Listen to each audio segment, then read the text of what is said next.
Hi, everyone.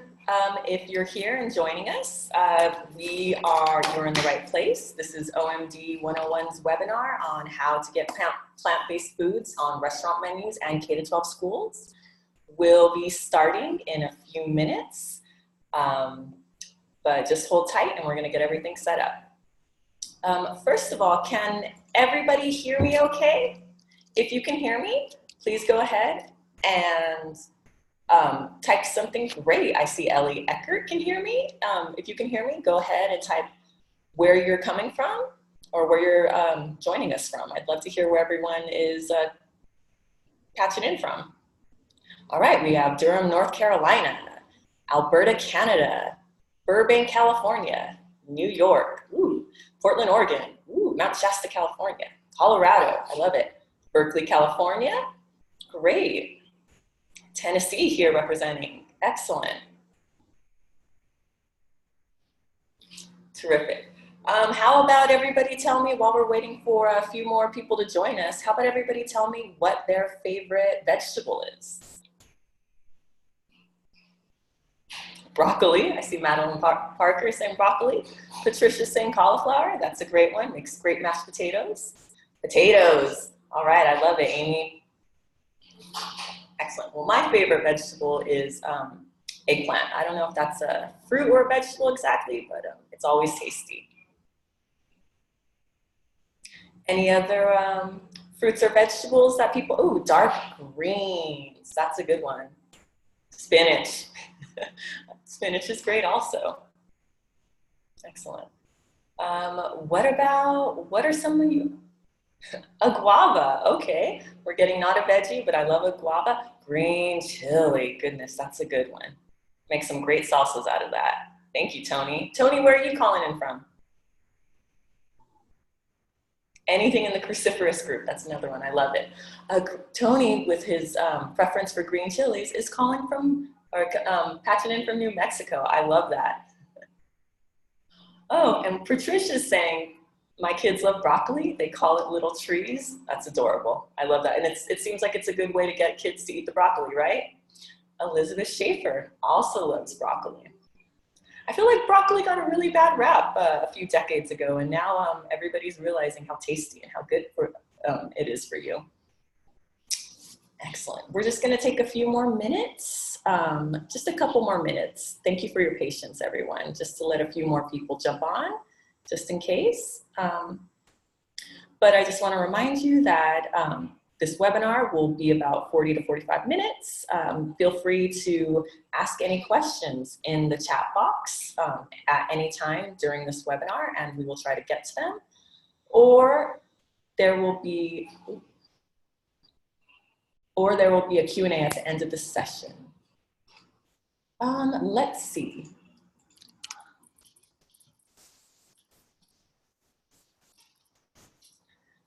Let's see, raise your hands. Can everybody see me, or are they just hearing my voice?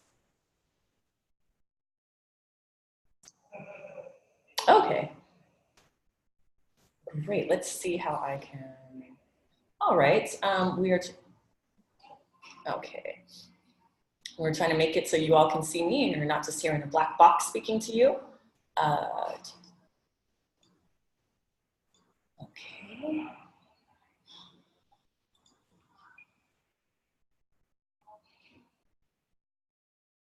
Okay, so we're getting a few mixed.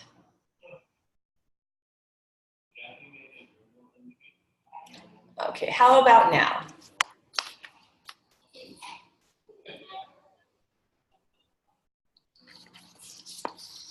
Okay, well, we're gonna work on some of those technical issues while we go along, while we get started with this webinar. But hopefully you'll be able to see me soon and we can get that sorted out.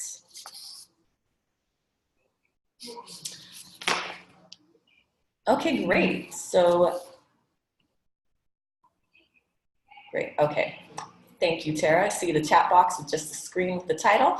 All right, well, I'm gonna get started on the webinar, but while I am kind of beginning the rundown, we're gonna try and get this fixed so that y'all can see me. Okay, well, I just wanted to, okay, Tony Quintana, thank you very much, is saying he changed his view to the side-by-side mode and he can see me now. So perhaps it might be settings on your own computer that you might have to play around with to be able to see me, but I'm gonna get started. Thank you very much, everyone, for your, yeah, everyone's saying the side-by-side mode is working for them. So thank you, everyone, for your input. Thank you so much, Tony, and everyone else for your patience. All right, so first of all, I just want to thank you all for joining this OMD webinar. It's about getting plant-based foods in restaurants and K-12 schools around the country. During the end of the webinar, we're going to have a Q&A session where everyone can jump in and ask their questions, but feel free to ask questions through the chat box anytime during any of these presentations. So let's get started. I'm Renee Saldana, and I'm the engagement manager for One Meal a Day for the Planet. I'm here in Los Angeles, California, where I was born and raised. In the past, with other organizations, I've visited public schools around the LA area to talk about Meatless Mondays and plant-based eating for students.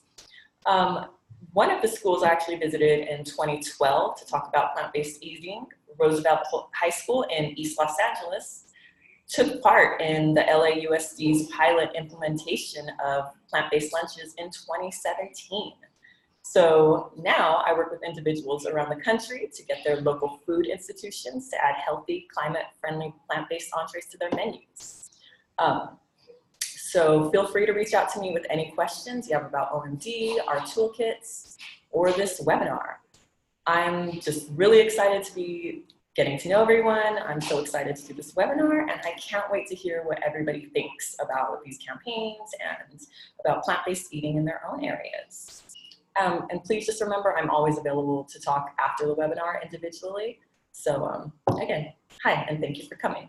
Today, we're also going to be hearing from Amy Hall, a mother of two in Portland, who has been working with the Portland School District in the area to try and get plant-based options in her children's schools. And then we'll be hearing from Carol Thibodeau in Shelbyville, Tennessee, who has been working with local cafes and restaurants in her areas, trying to get plant-based options on the menu. And she's actually been very successful. So she's got a great story. Amy and Carol have great stories, and I can't wait for you to hear from both of them. Great. So let's run through our agenda. We had a brief welcome session, and then we're going to be speaking about our K-12 school lunch campaigns, and then moving on to the restaurant campaign, and then there will be a Q&A session at the end for anyone to ask their questions. But just remember, you're able to jump in at any time and ask questions through our chat box. So let's get started. First of all, has everyone been able to download our toolkits? Go ahead and type in the chat box if yes or no. And if you have downloaded our toolkits, let me know which one you have downloaded. Okay, we're seeing a couple not yet. Yes, all of them. Thank you, Elizabeth. Barbara, yes, school lunch, excellent. Carol has done both. Megan has. Tony has downloaded both the restaurant and the school lunch. I love it. So is Ashley, both terrific. Great. They both have a lot of great info, a lot of great resources. So if you haven't had the chance to download our toolkits yet, please do after this webinar. There is a link to download both of the toolkits in the reminder emails that you received from this webinar. Great, so we're going to be using these toolkits and kind of citing them throughout this webinar, so they'll be very helpful to have in front of you during this. Great, any questions so far? Chat box is quiet, so let's get started. All right, so we're going to start out with our school lunch campaigns. Let me hear from members of the audience who have downloaded our school lunch campaigns. I'm assuming that you had a good motivation to do it. So what are some of the worst or grossest or most unhealthy things that you've seen on your school lunch menus? Let me give you an example. I visited my niece's school in Pomona, California a couple months ago, and I was taking a look at their lunch menus. And they had something called like a beef boat on their lunch menu, which sounded a bit questionable to me. And so a beef boat is one of kind of the weird things I've seen on a school lunch menu. Let's see, Tara saying corn dogs, Barbara saying sausage, eggs, cheese McMuffin sandwich, Madeline saying sloppy joes, Patricia saying hot dogs, chips, Kool-Aid type drinks, bright orange colors that she's never seen before. Right, so unidentified meat trays from Ellie with rice and milk. Oof, that does not sound very appetizing. So I'm guessing this is why you're all here, because you want to get healthier, tasty options that are climate friendly in your kids' school lunches. So great, you're in the right place. Chocolate milk full of sugar. Yes, I remember drinking sugary chocolate milks as a kid in my schools. I definitely remember those. So why are we all here? Why serve plant-forward meals in schools? Remember that schools encompass such a large population that serving a plant-based meal every day, or even just once a week or a month, can have a huge impact on the environment and student health, and can even save schools money. So it's a win-win for everyone. We just got to get there. Oh, I'm hearing one from Megan, pepperoni pizza with milk and string cheese. Yeah, I've seen those on my niece and nephew's school lunch menus a lot too. Sounds like a lot of schools kind of have the same ideas about what they're serving the kids. All right, so let's talk about this ask. The ask in our school kits, in our school lunch toolkits are, we're just asking schools to offer at least one healthy plant-based entree and drink option daily. We just want to give the kids this option to be able to ask for these vegan options if they want it. Everyone deserves that. We want to improve accessibility for kids everywhere, no matter their economic status, no matter where they live. Every kid deserves a healthy school lunch. So let's talk about why, or what's been happening lately. We've had some really great developments in about the past year about plant-based K-12 school food initiatives. A lot has come up in the news. From California to Florida to New York, people across the country are trying to make these plant-based options a reality.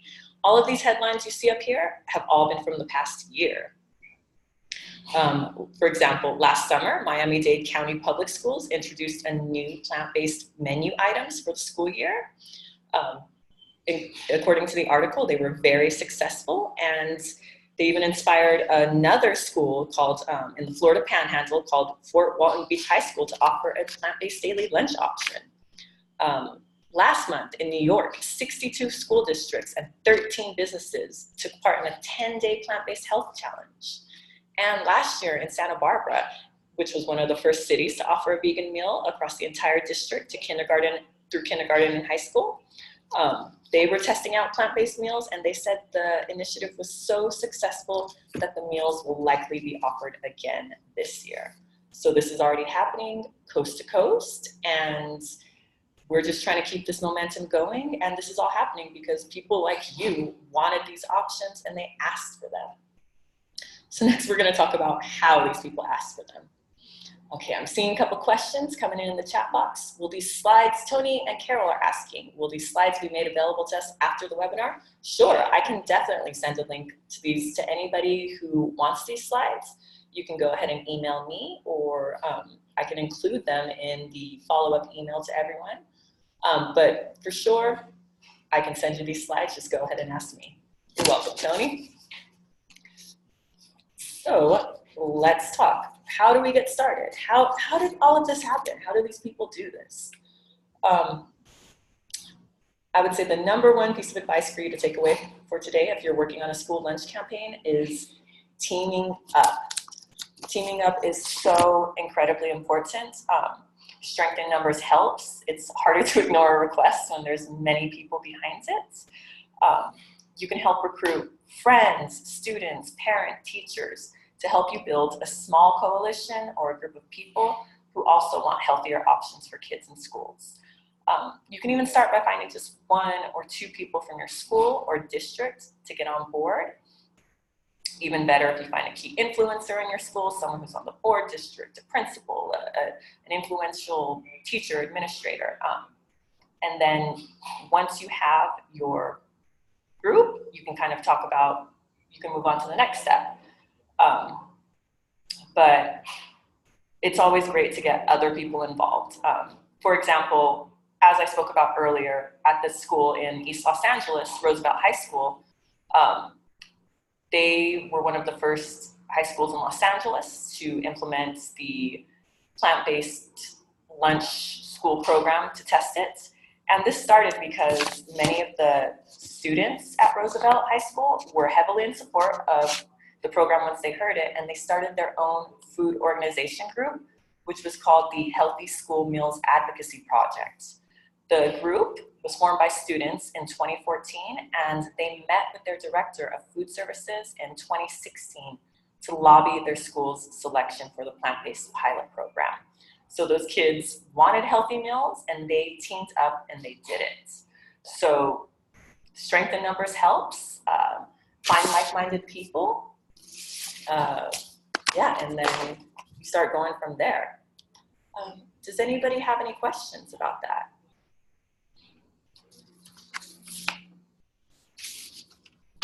All right, chat box is quiet.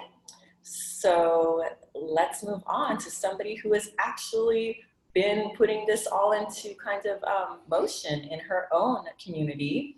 I'd like to introduce Amy Hall from Portland, Oregon.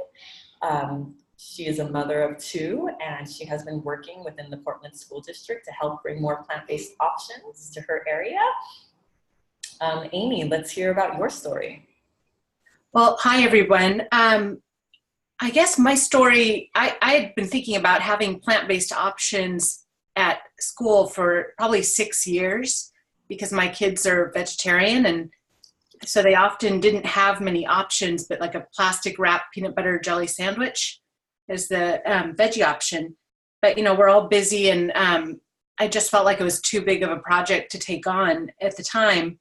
And then about year and a half ago, I became involved with Eco School Network, which is a nonprofit organization in our area who coordinates parents doing environmental green teams in schools.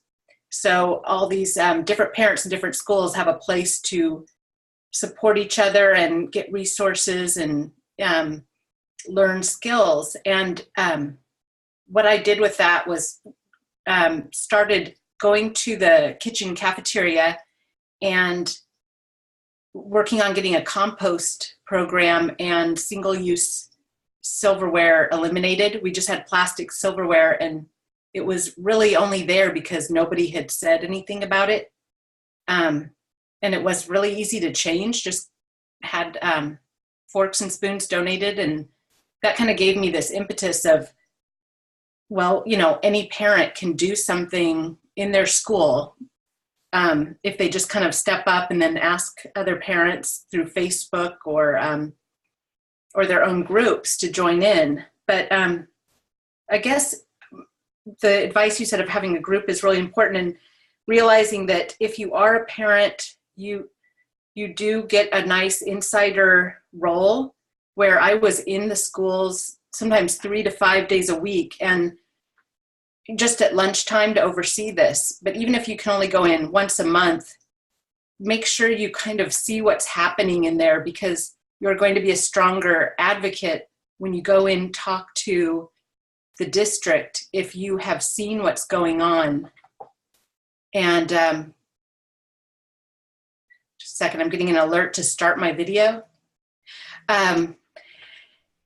So by being there firsthand, meeting the kitchen staff, meeting the custodians, that really helped me to understand the full scope of things, rather than just go to the district as kind of an outsider and tell them what they're doing wrong. I could really see what was happening.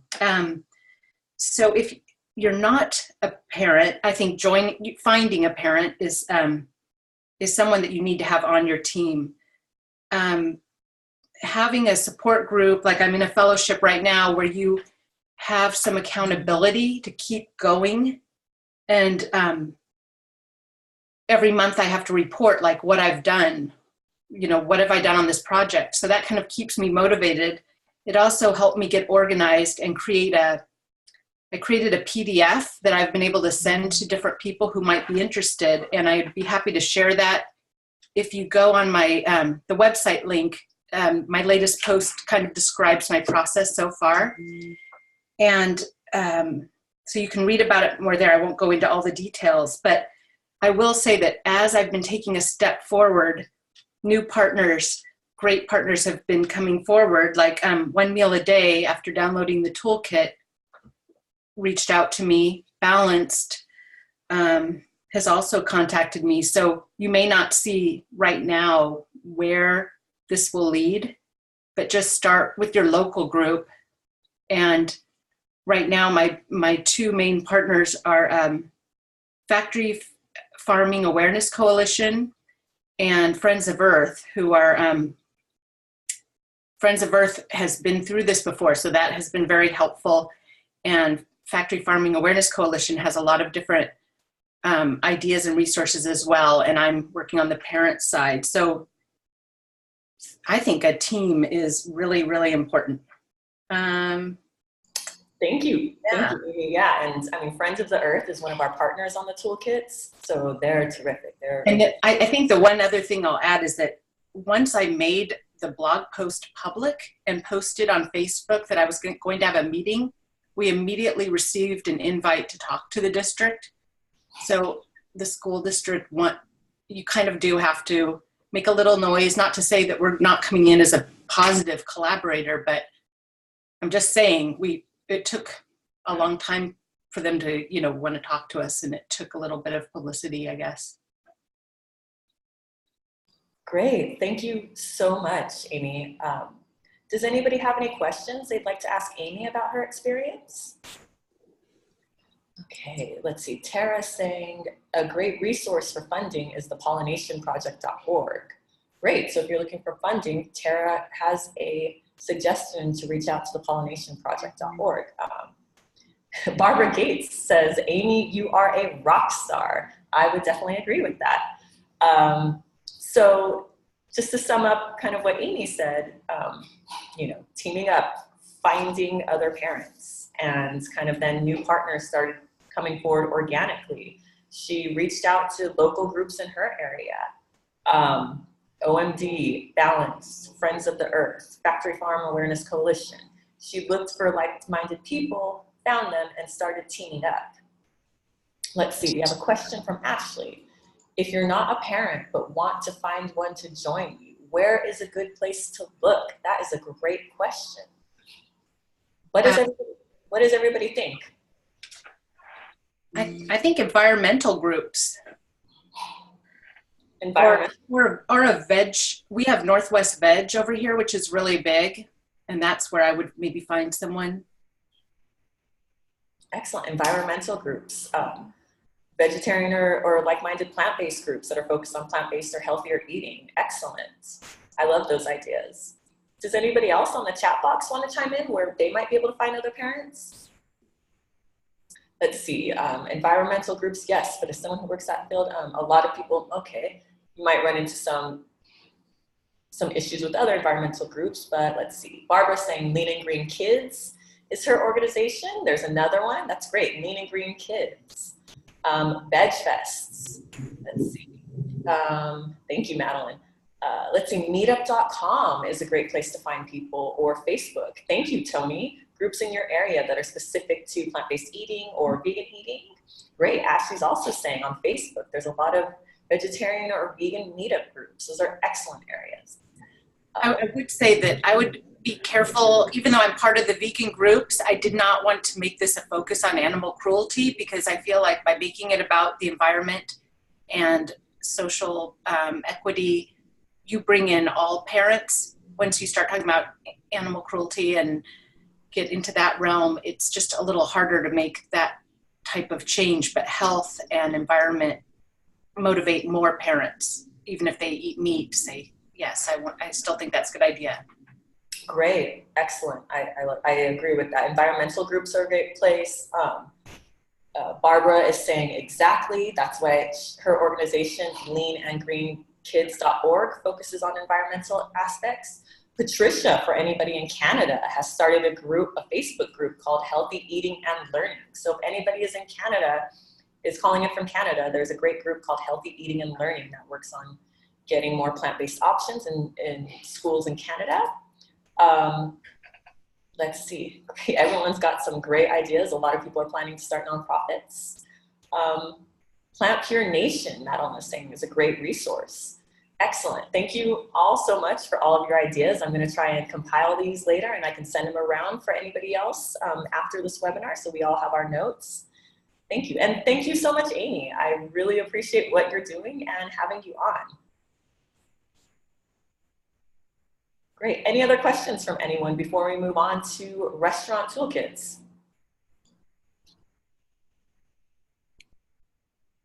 Chat box is quiet. All right. Thanks, everyone, for all of your ideas and your input. And thank you again, Amy. Okay, moving on. So the other side of this equation is the restaurant toolkit. By getting plant-based options into restaurants around the country, it's another great way to give people at least the option and accessibility to order a plant-based meal, no matter if they're in Tennessee, in Oregon, in California, in Kentucky. Everyone deserves access to at least one plant-based option everywhere they go. So this is why we started our restaurant toolkit. We want people just like you around the country to go to their local restaurants, cafes, any eateries, and just ask them, please put one plant-based option on the menu. So this is our big ask. We're trying to change menus and change the entire system. So we want restaurants to add at least one plant-based entree to their menu. I mean, I can think of a million places where I can't go and eat now that I'd love to eat because they don't have anything on their menu. It's a real bummer sometimes too when I'm out in other places with my family and all I can eat is, you know, a sad salad with balsamic dressing or just some oil on top. So we want to be able to give people these great filling entrees that they can get anywhere. And I know, you know, I've been plant-based for a while and this seemed like a heavy lift a long time ago, but now look what's happening. In the past year, plant-based options in restaurant chains around the country have just exploded.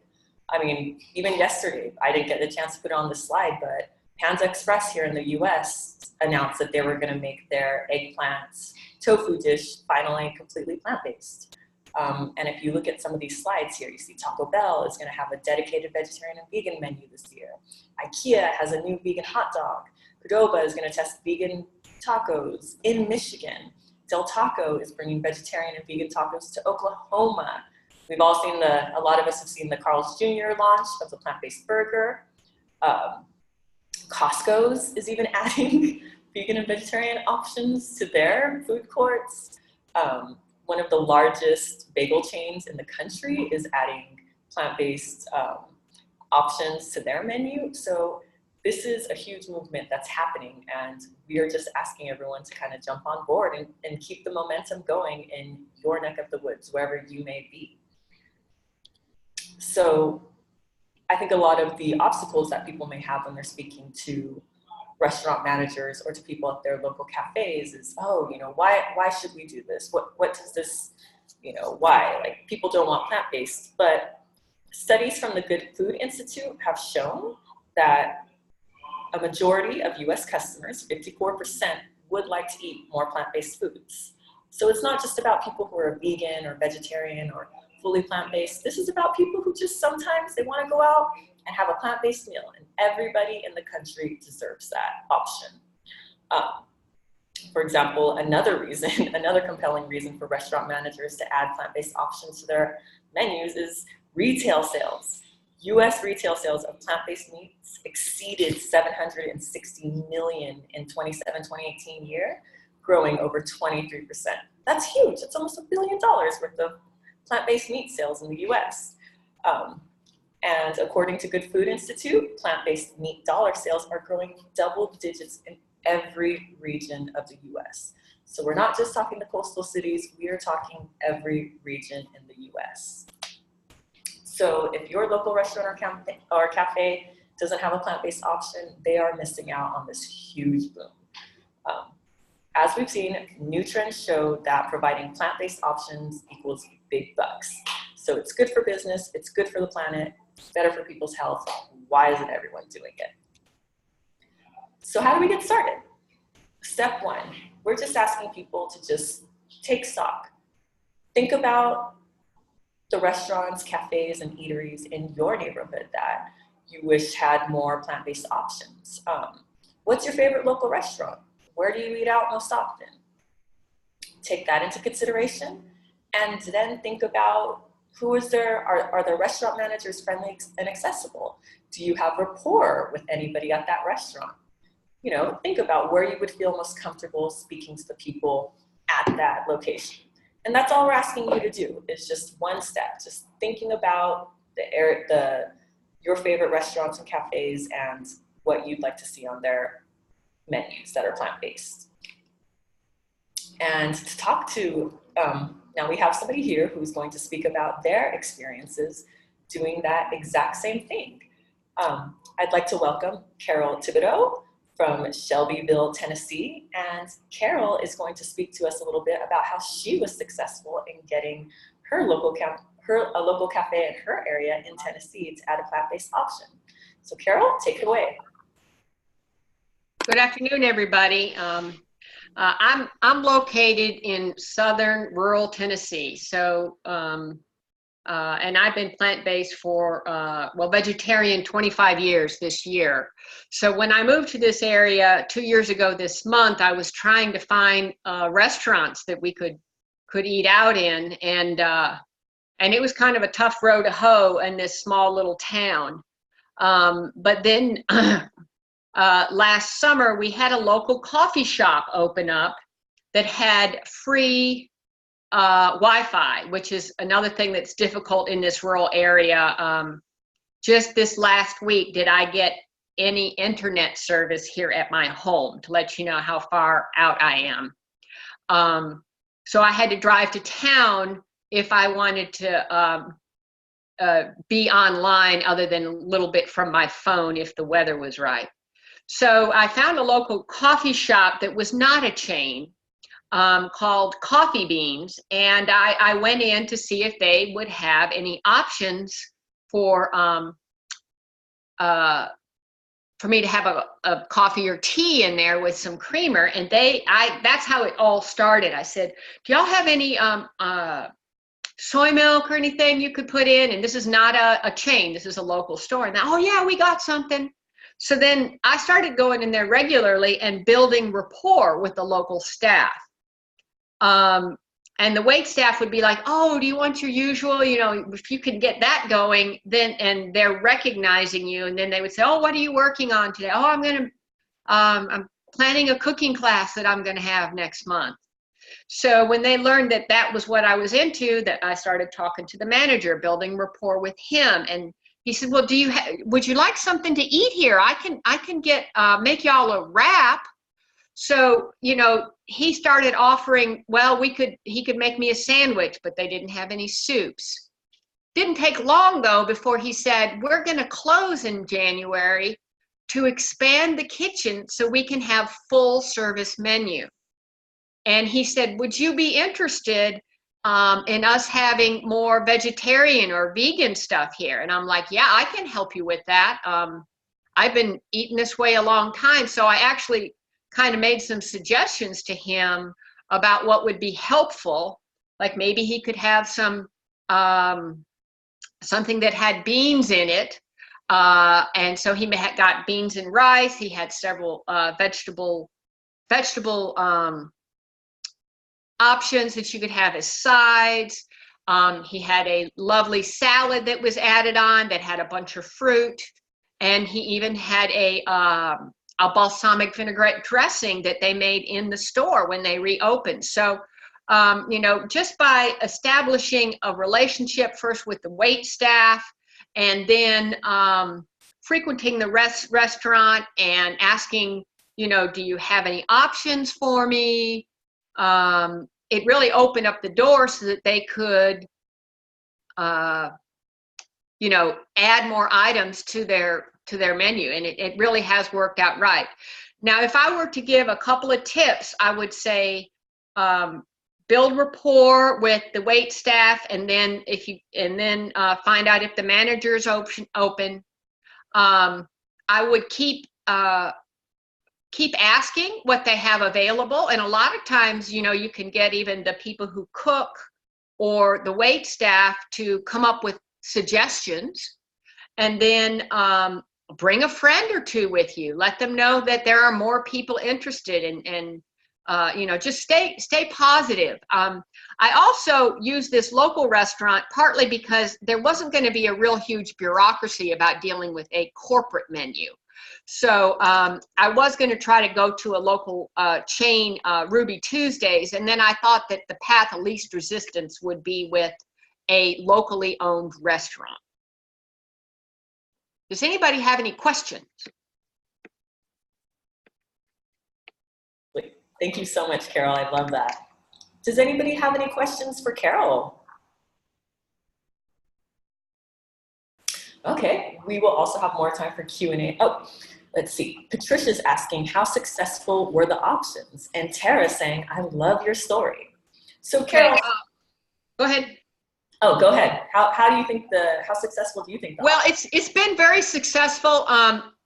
They are having a number of, they have 3 or 4 different side dishes. They also include rice and beans. They've got a number of different salads. You can ask them if there is meat or cheese on it to leave it off. They have wraps that are available that are vegetarian. I'm also gluten-free, so they keep gluten-free wraps in the store because some of their patrons are gluten-free and maybe not even vegetarian. And then not every day, but they are offering vegan soups or stews or chilies. Oh, probably they have them for 3 or 4 days at a time. So, you know, once every, you know, they put them in a rotation. So. Okay. Thank you. Let's see, we have a few more comments here. Barbara's saying another rock star. Thank you, Carol. And Tony is asking, was there any concern among the restaurant owners about cost effectiveness or the price of plant-based alternatives? First of all, I was very pleased with the prices. They were actually lower than the meat-based alternatives. And, you know, a lot of times if you go to a restaurant and say, leave off the meat or cheese, you know, you pay the full price, of course. So the plant-based options were less expensive, which is encouraging to me. It encourages people to consider ordering them, that they're not as expensive. And then this particular restaurant manager is very, another thing that was good is that he's very concerned about the quality of the food that he offers. He doesn't like buy cans of stuff. He buys fresh fruits and vegetables. He makes everything from scratch.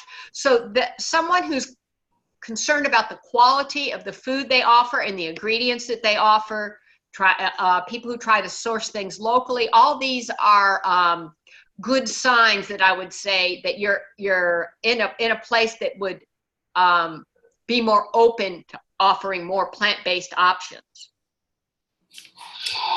Excellent, thank you. We have a few comments. That's fantastic. Thank you so much, Carol. Tara's asking, does OMD have a kit to take to restaurants to help them make the transition? Tara, we don't have a kit yet. There are some resources at the end in the back of our restaurant toolkit.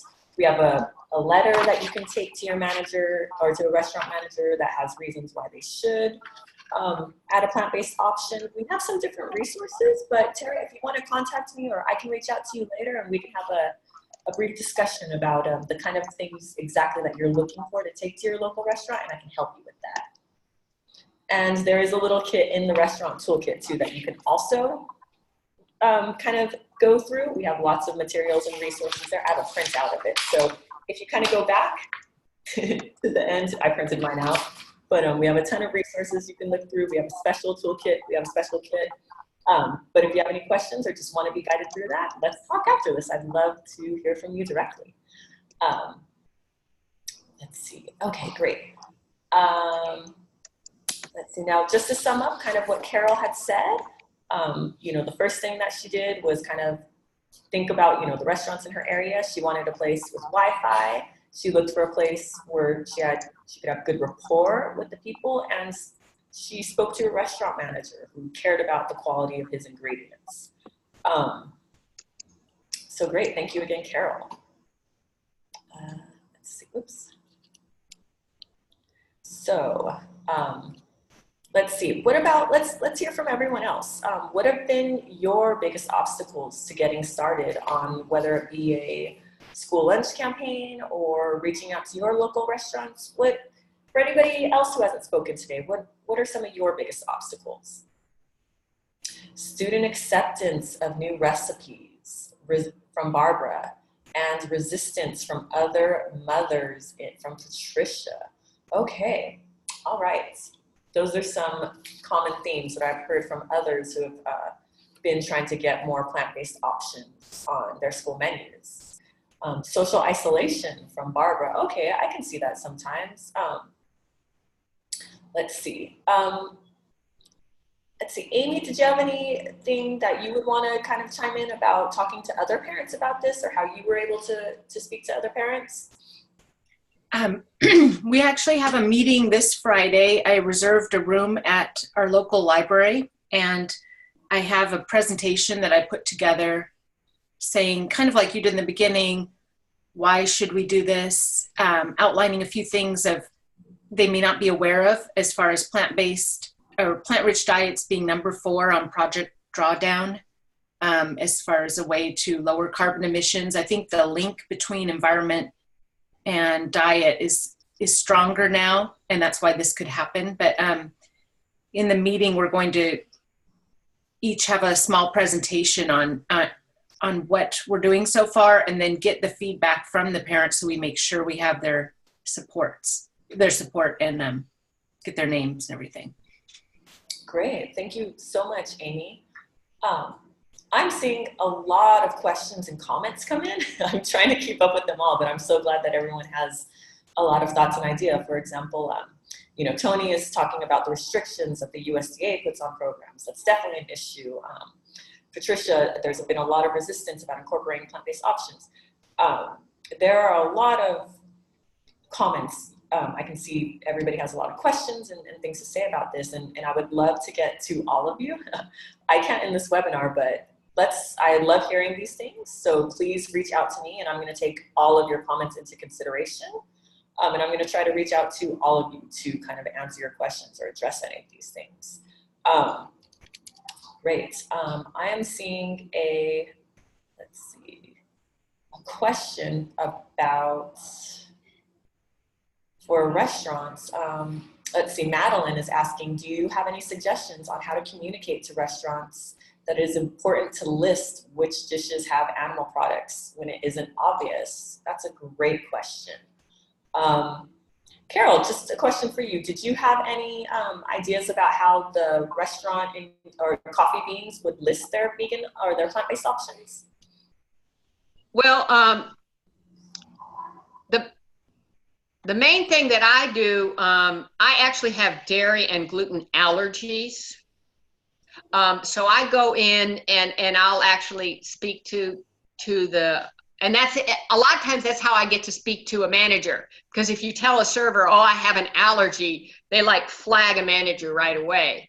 So if I go in and I say to them, I says, I have a dairy or gluten allergy, they may come out with a separate menu, or they have a little guideline they have in the back.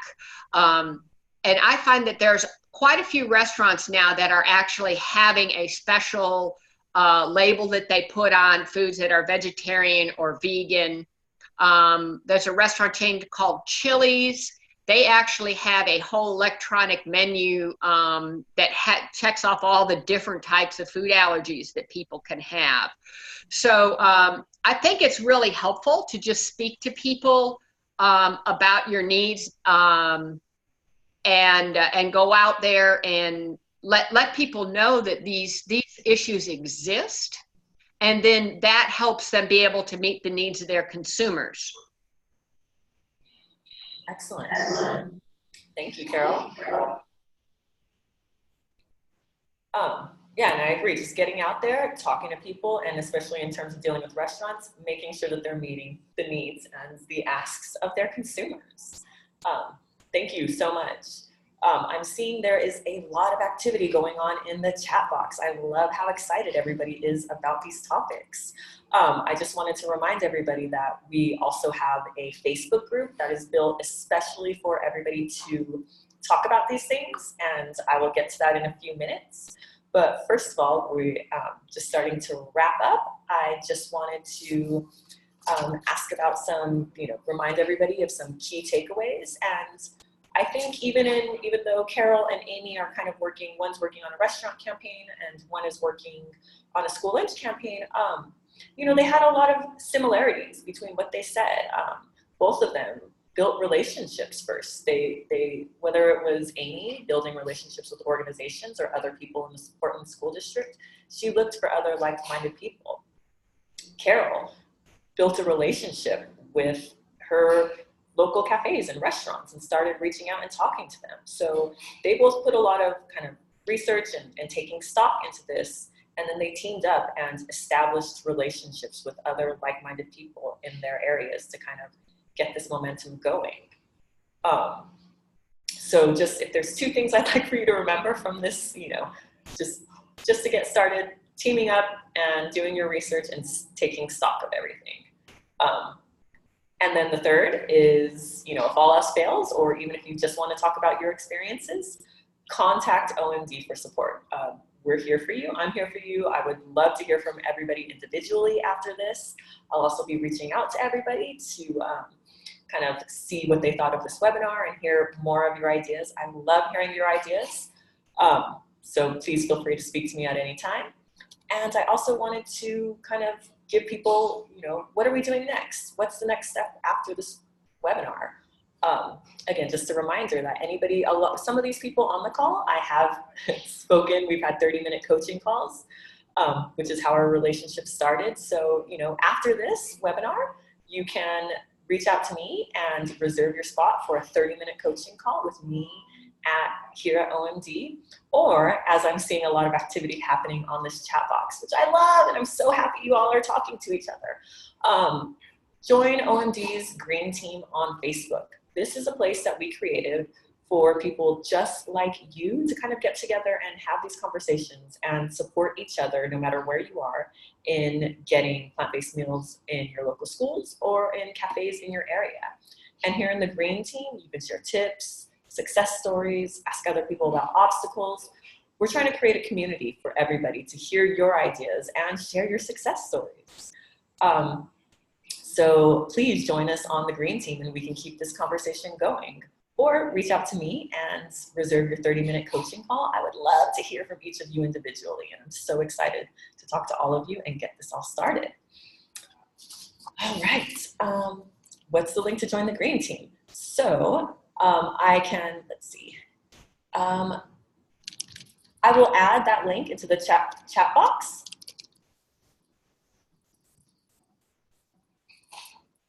And so all of you can access the Green Team on Facebook if you have a Facebook.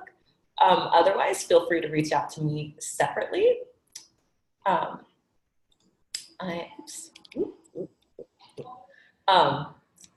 let's see, I'm gonna let Carol talk. Carol is saying, thank you everybody for all the resources, and she hopes to see you on the Green Team group.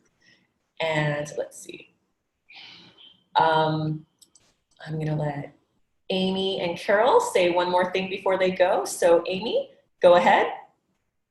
Oh, yeah, I was just going to join your Facebook group, and then this is in progress, but I can share a little bit more about what happened we had the district meeting yesterday, and that was to me the most daunting is, do you go there first? Do you go there alone? Kind of how that works. And yeah, I'm in the midst of it. So if anybody wants to kind of hear more about that, they can connect. I'm on Facebook, and I'll join your group, and then we can connect through that. But I'm excited. I think the more I'm talking to other people, they say, I'm surprised we don't have this already.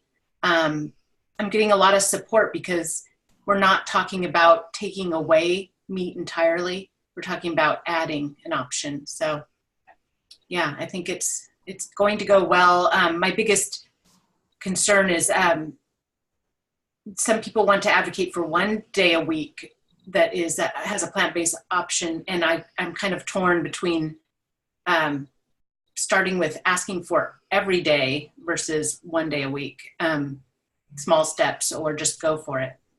Right, meatless Mondays are great, but it would be great to do a meatless every day. Right.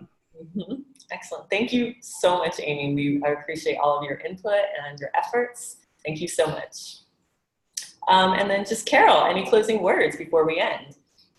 Well, I just like to encourage everyone to establish relationships with local restaurants and look for what I call the path of least resistance. Start where you think that they're open to the idea, and then have success there and move on. I'm now working more with a local restaurant chain called Ruby Tuesdays. They have a gigantic salad bar, but their regular menu is very, very meat heavy, and it's hard to find any completely vegetarian, even vegetables in this part of the South. Sometimes they want to put meat in the vegetables. So, I'm just working with them to try to say, hey, more and more people are eating more plants, so let's see what we can do. So everybody just reach out. It's not that much of an ask. We should have an option. There should be options for everybody. Great. Agreed. Thank you so much, Carol, for your input and all of your efforts. We appreciate it so much. So just to remind everybody, I am available to talk to anytime. Send me an email. I love hearing about everyone's stories. I love hearing your input, and we are using your input for our toolkits, to add new things to the toolkits, to add new materials and resources. So we're constantly thinking about what you want and what you need and how we can help you make this a reality. So thank you all for attending. Thank you again to Carol and Amy for sharing their incredible experiences. And please feel free to reach out to me at any time. I left my email here at the bottom of this slide, and here comes the poll. And please be sure to answer our poll at the end. Again, we want to hear from you. And what do you need? What are you most looking forward to from OMD in the future? Videos, more materials for the toolkits, events, webinars. Remember, we want to hear from you. Again, thank you so much for everybody for attending. If you haven't downloaded our toolkits, mine is in black and white, but we have lovely colored toolkits. Go ahead and download them. Remember, school lunch and restaurant toolkits. And thank you so much, everybody, for attending. I'm so excited to get to know all of you, and I'm so happy you're here today. Feel free to reach out to me anytime. And thank you so much. Bye.